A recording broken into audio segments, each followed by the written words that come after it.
नमस्कार, India news Haryana देख रहे हैं आप। साथ में हूं आपकी कीर्ति कंसल। चलिए शुरुआत करते हैं फटाफट खबरों की। टिड्डियों के हमले को लेकर के प्रदेश कांग्रेस अध्यक्ष कुमारी शैलजा ने सरकार पर साधा निशाना। शैलजा ने ट्विटर पर लिखा, कुछ दिनों के अंतराल में ही हरियाणा के कई जिलों में टिड्डी दल ने बार बार हमला कर फसलों को भारी नुकसान पहुंचाया है। शैलजा ने कहा है कि टिड्डियों ने प्रदेश के किसानों को हजारों एकड़ फसल को बर्बाद कर दिया है। शैलजा ने लिखा, कांग्रेस पार्टी ने टिड्डियों से निपटने के लिए हरियाणा सरकार से लगातार आग्रह किया, लेकिन सरकार खानापूर्ति तक ही सीमित रही। शैलजा ने एक बार फिर सरकार पर निशाना साधते हुए कहा कि टिड्डियों के नियंत्रण को लेकर मंगाई गई कीटनाशक दवा भी नकली पाई गई है, जिसका किसानों को भारी नुकसान उठाना पड़ रहा है। शैलजा ने किसानों के लिए मुआवजे की मांग करते हुए लिखा कि किसानों को फसलों के नुकसान का जल्द मुआवजा दे सरकार। हरियाणा विधानसभा अध्यक्ष ज्ञानचंद गुप्ता ने कहा कि सरकार की कोशिशों के चलते प्रदेश के सरकारी स्कूलों में शिक्षा स्तर के काफी सुधार हुआ है। उन्होंने कहा कि विशेषकर ग्रामीण क्षेत्र के स्कूलों का परीक्षा परिणाम 65% से ज्यादा हो गया है।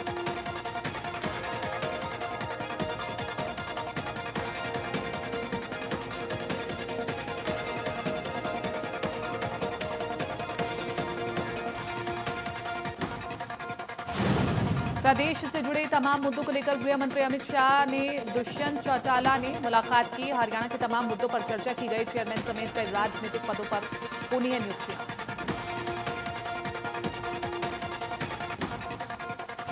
उप मुख्यमंत्री दुष्यंत चौटाला ने कहा, राज्य सरकार प्रदेश के किसानों के हित में कई अहम कदम उठा रही है ताकि वे आत्मनिर्भर भारत की एक महत्वपूर्ण कड़ी बन सके।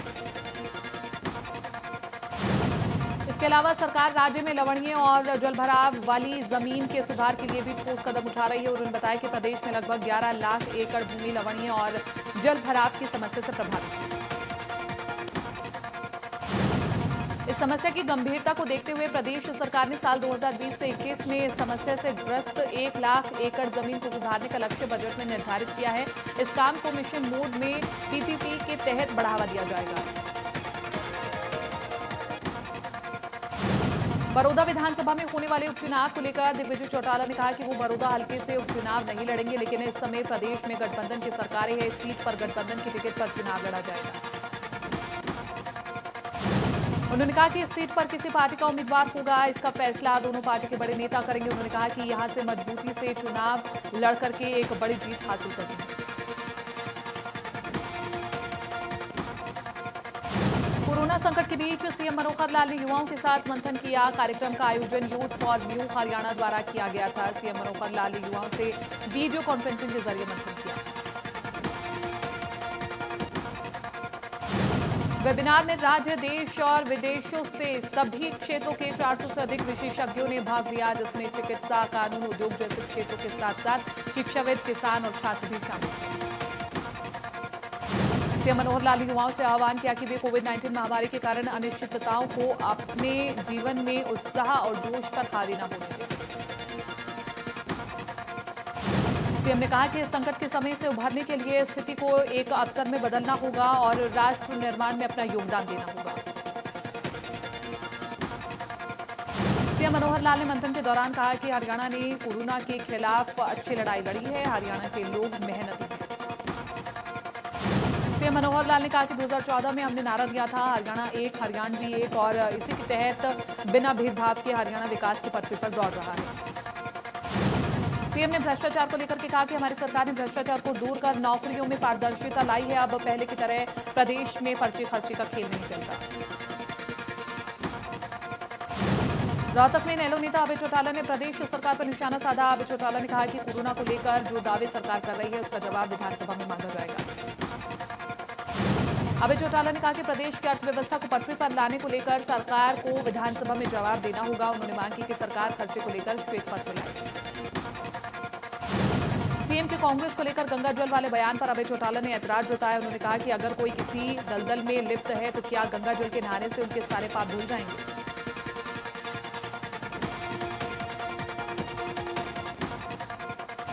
बड़ौदा उपचुनाव को लेकर के अभय चौटाला ने कहा कि जैसे ही चुनाव की घोषणा होगी, नेलो अपने प्रत्याशी का नाम घोषित कर देगी। उन्होंने कहा कि 15 जुलाई के बाद वो बड़ौदा विधानसभा के हर गांव का दौरा करेंगे।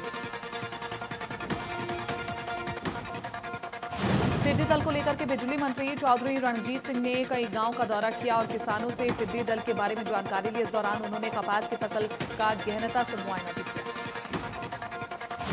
उन्होंने किसानों से कहा कि वे घबराएं नहीं, बल्कि इस समस्या को लेकर के किसी भी तरह की जरूरत हो तो वो इस बारे में उन्हें अवगत जरूर कराएं। उन्होंने कहा कि प्रदेश सरकार हर विपदा और संकट में किसानों के साथ खड़ी है। भिवानी में कृषि मंत्री जेपी दलाल ने टिड्डियों को मारने वाली दवाई में पानी मिलाने को लेकर लैब की रिपोर्ट पर कहा कि कंपनी को ब्लैक लिस्ट कर दिया गया है। साथ ही उन्होंने कहा कि कंपनी पर एफआईआर के आदेश दिए गए हैं। कृषि मंत्री ने बेरोजगारी में हरियाणा के नंबर 1 वाली रिपोर्ट पर सफाई देते हुए कहा कि हरियाणा में ऐसी स्थिति नहीं है। उन्होंने कहा कि हरियाणा में केवल हरियाणा के ही नहीं बल्कि दूसरे प्रदेशों के लोग भी रोजगार के लिए आते हैं। बड़ौदा उपचुनाव को लेकर के कृषि मंत्री जेपी दलाल ने कहा कि बीजेपी का एक साधारण कार्यकर्ता भी चुनाव जीत सकता है। उन्होंने कांग्रेस पर निशाना साधते हुए कहा कि वो फिर अपने नेता आजमा ले। गुवाहाटी के मदीना गांव में खेल मंत्री संदीप सिंह पहुंचे, जहां उन्होंने मदीना गांव में बने खेल स्टेडियम का जायजा लिया। इस दौरान खेल मंत्री ने ग्रामीणों की समस्याएं भी सुनी। उन्होंने कहा कि पिछली सरकारों ने गांव में स्टेडियम तो बना दिए, लेकिन उनके रखरखाव के लिए कोई सुविधा नहीं थी।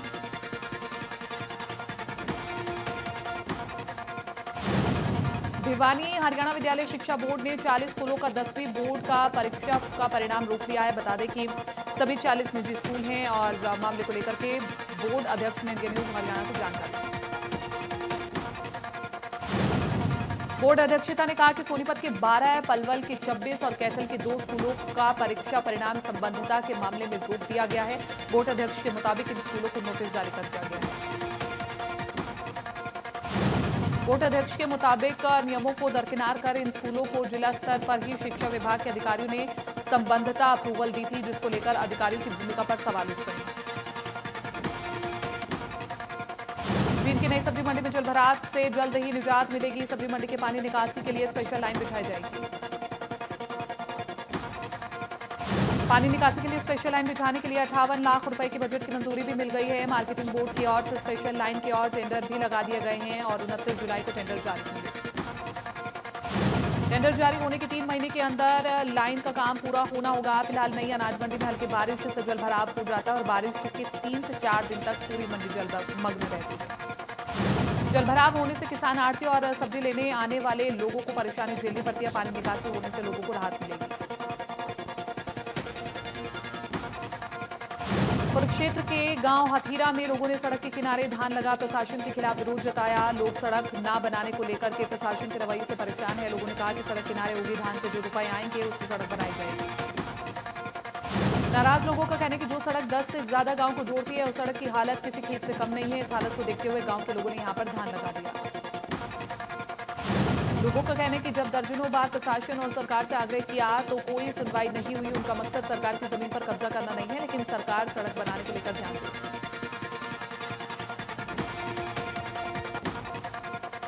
कोविड-19 महामारी के चलते ब्लड बैंक में ब्लड की कमी हो गई है, जिसके चलते मरीजों को वक्त पर ब्लड नहीं मिल पा रहा है, जिसको देखते हुए एनएचपीसी और रोटरी क्लब ने फरीदाबाद में रक्तदान शिविर का आयोजन किया।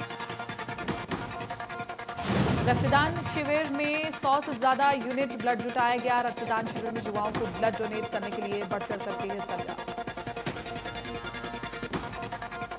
गुवाहाटी सोनीपत रोड पर नई सब्जी मंडी के आढ़तियों की अनिश्चितकालीन हड़ताल दूसरे दिन भी जारी रही। मंडी के आढ़तियों ने कहा कि जब तक यहां से मंडी को शिफ्ट नहीं किया जाएगा तब तक हड़ताल जारी रहेगी।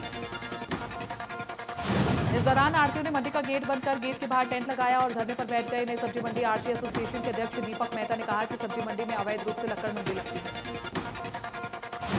आढ़ती एसोसिएशन अध्यक्ष ने कहा कि सब्जी मंडी में अव्यवस्थाएं फैल रही हैं, मंडी में चोरी की घटनाएं भी बढ़ रही हैं। सब्जी मंडी के आढ़ती लक्कड़ मंडी को शहर में किसी दूसरे स्थान पर शिफ्ट करने की मांग लंबे समय से कर रहे हैं।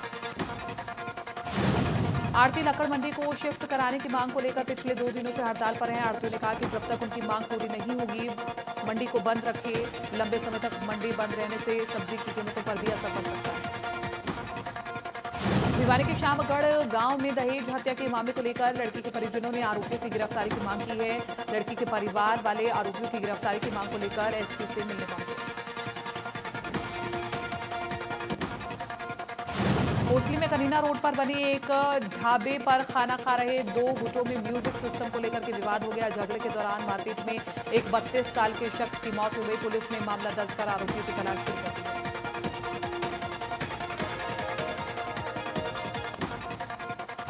यमुनानगर के बुढ़िया रोड पर ट्रक ने कार को टक्कर मार दी। टक्कर इतनी जबरदस्त थी कि कार के पर कच्चे उड़ गए।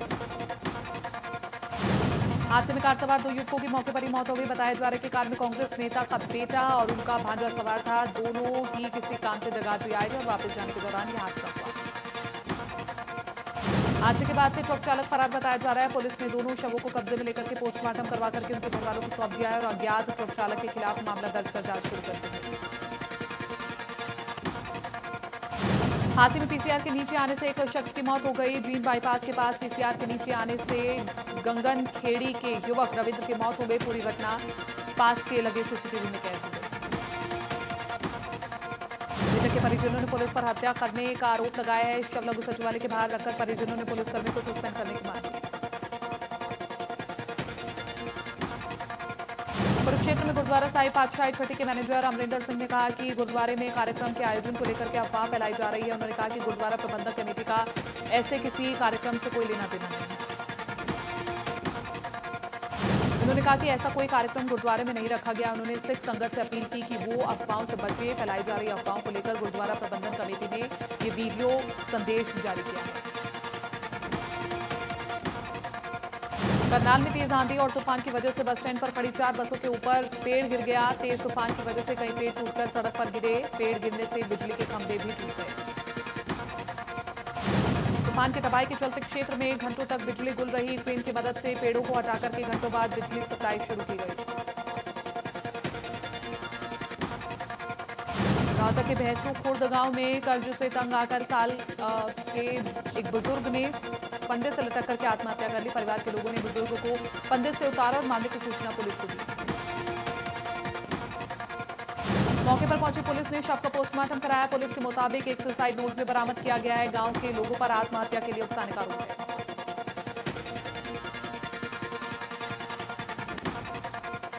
पलवल के दिघौट गांव में सरकारी स्कूल का नाम शहीद आशीष तंवर के नाम पर किया गया। अब स्कूल को शहीद आशीष तंवर राजकीय वरिष्ठ माध्यमिक स्कूल के नाम से जाना जाएगा।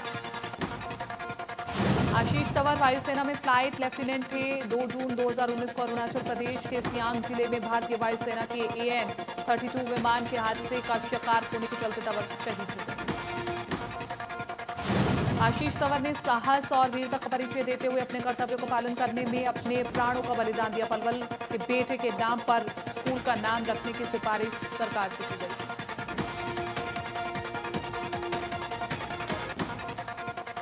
गुरुग्राम में 112 नए मामले सामने आए हैं। एक्टिव केस 6,860 हैं और अब तक 5,729 लोग ठीक हो चुके हैं। ठीक कोरोना से अब तक 105 लोगों की हो चुके हैं मौत। फरीदाबाद में 222 नए मामले सामने आए हैं। एक्टिव केस 5,420 हैं और अब तक 4,387 लोग ठीक हो चुके हैं। कोरोना से अब तक 101 लोगों की हो चुकी है मौत।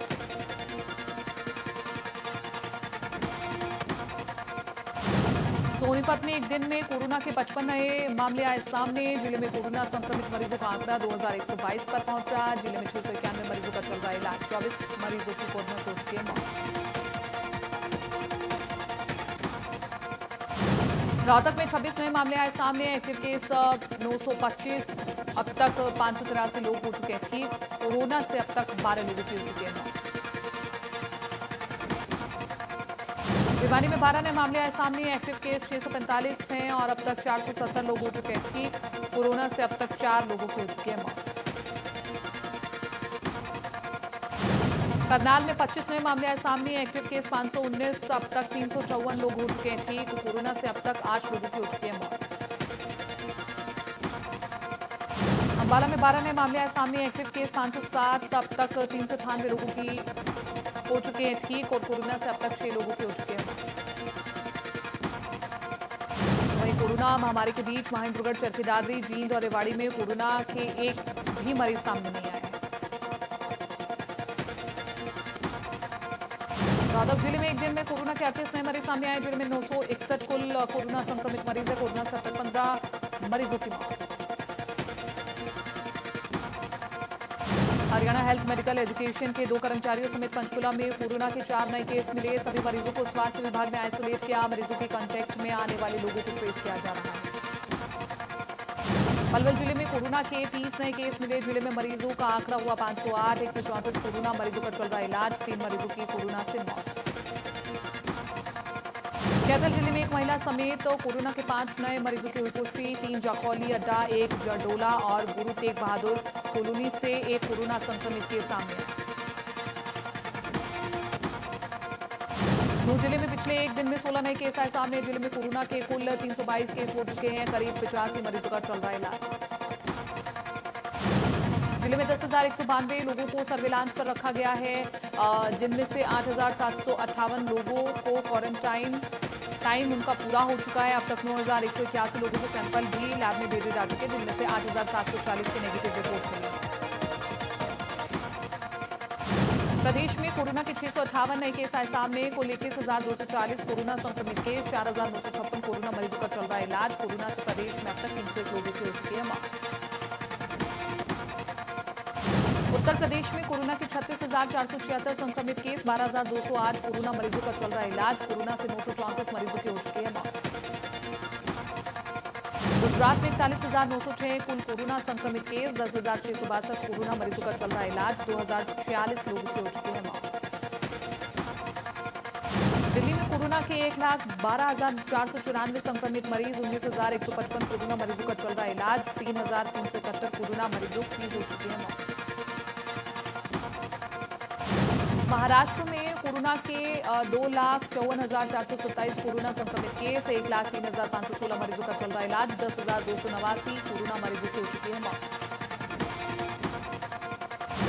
देश में 8,79,466 कोरोना केस। 29,105 कोरोना के नए केस किए गए ट्रेस। 30,187 मरीजों की कोरोना से हो चुकी है मौत। 3,01,468 मरीजों का चल रहा है इलाज।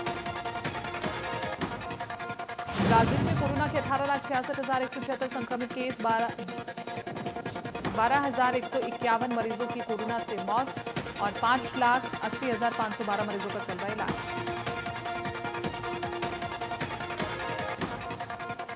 अमेरिका में कोरोना के 34,12,995 संक्रमित मरीज। 1,37,782 मरीजों की हो चुकी है मौत। 17,59,129 मरीजों का चल रहा है इलाज। दुनिया में कोरोना के 1,30,35,942 संक्रमित केस। 5,71,571 कोरोना मरीजों की हो चुकी है मौत। 48,82,336 मरीजों का चल रहा है इलाज।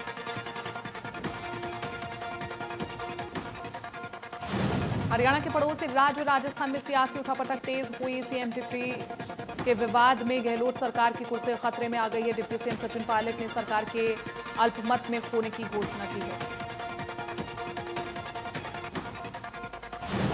डिप्टी सीएम सचिन पायलट लंबे समय से सरकार में तवज्जो न मिलने को लेकर नाराज चल रही हैं। ऐसे में पायलट ने बगावती तेवर दिखाते हुए निर्दलीय विधायकों समेत 30 से ज्यादा विधायकों का समर्थन खुद के पास होने का दावा किया है। सचिन पायलट दिल्ली में मौजूद हैं। वहीं बताया जा रहा है कि उनके समर्थक विधायक गुरुग्राम में ठहरे हुए हैं, तो सरकार बचाने की कवायद में मुख्यमंत्री गहलोत आवास पर बैठकों का दौर जारी है। राजस्थान में सरकार पर आए सियासी संकट से निपटने के लिए कांग्रेस हाईकमान ने रणदीप सुरजेवाला समेत 3 बड़े नेताओं को जयपुर भेज दिया है। खबर है कि राजस्थान कांग्रेस अध्यक्ष सचिन पायलट पर कांग्रेस कार्रवाई कर सकती है। ऐसे में प्रदेश कांग्रेस अध्यक्ष बदले जाने की अटकलें तेज हैं। राजस्थान सरकार में चल रहे सियासी संकट को लेकर के सुरजेवाला ने बीजेपी और केंद्र सरकार पर हमला बोला। सुरजेवाला ने कहा कि ईडी और इनकम टैक्स के जरिए मोदी सरकार डरा रही है। सुरजेवाला ने सचिन पायलट को लेकर के कहा कि उनसे 72 घंटे के दौरान बातचीत के दौरान आपसी बातचीत के जरिए परिवार के मसलों को परिवार में सुलझा लिया जाएगा। जम्मू कश्मीर के बांदीपोरा में सुरक्षा बलों ने 4 आतंकियों को गिरफ्तार किया। आतंकियों के पास से भारी मात्रा में तबाही का सामान बरामद किया गया। गोला बारूद से घाटी में तबाही मचाना चाहते थे आतंकी। अनंतनाग में सुरक्षा बलों के आतंकियों से मुठभेड़। करीब 3 दहशतगर्दों को सुरक्षा बलों ने घेरा। आतंकियों के साथ चल रही है मुठभेड़। असम में बाढ़ ने मचाया कहर। करीब 3 लाख लोग बाढ़ से प्रभावित। राहत बचाव के काम में जुटी एनडीआरएफ की टीमें और लोगों को लगातार किया जा रहा है रेस्क्यू।